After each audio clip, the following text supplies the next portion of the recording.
The caduceus, for our recorded history, comes from ancient Egypt. And doctors have, in recent times, assumed ownership of it and turned it into a dollar sign, which says a lot. The caduceus, when the symbol unfolds, actually expresses the basic dynamics of alchemy and spirituality and pretty much everything. There's, if you look at it, assuming that's drawn with some sort of understanding, these are two serpents and that's a staff. And the two serpents face each other around the staff. The two serpents are separate entities. And the staff that they support supports the winged globe, which is three things in one. It's not separate entity, it's three things in one. And that suggests much. It suggests that first we have to find these three principles, and then by art, these three principles unify and give transcendence with the winged globe as one unit. Now, the process happens to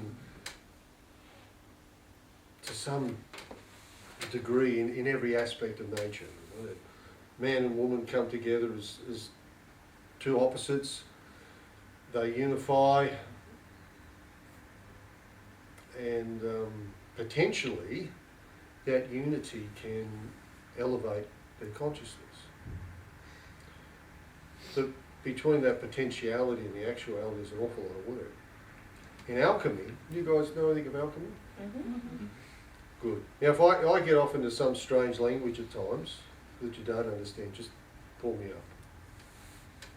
So alchemy deals in three principles: sulfur, salt, and mercury. And it's the working of these three principles that create transmutation and change. Firstly, they're separated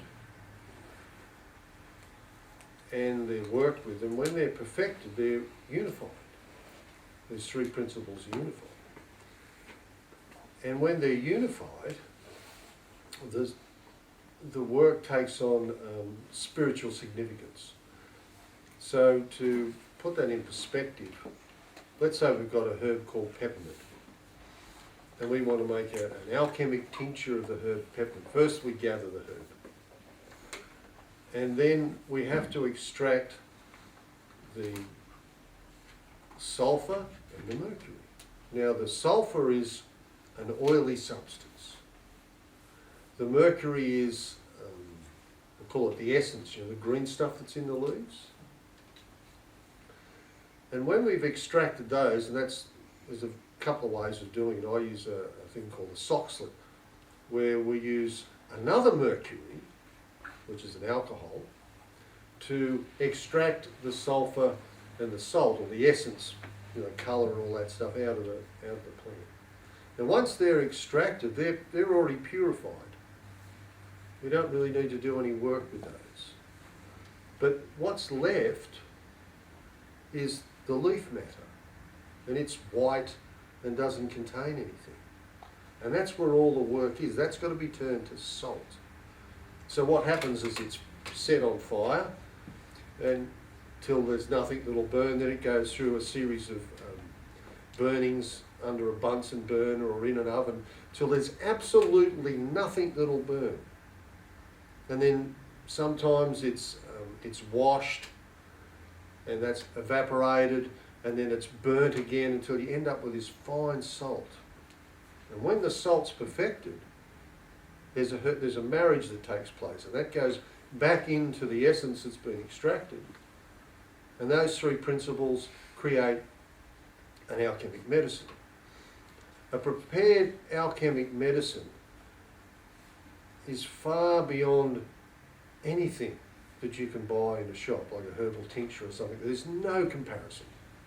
The only comparison is like a homeopathic medicine, but even it transcends that.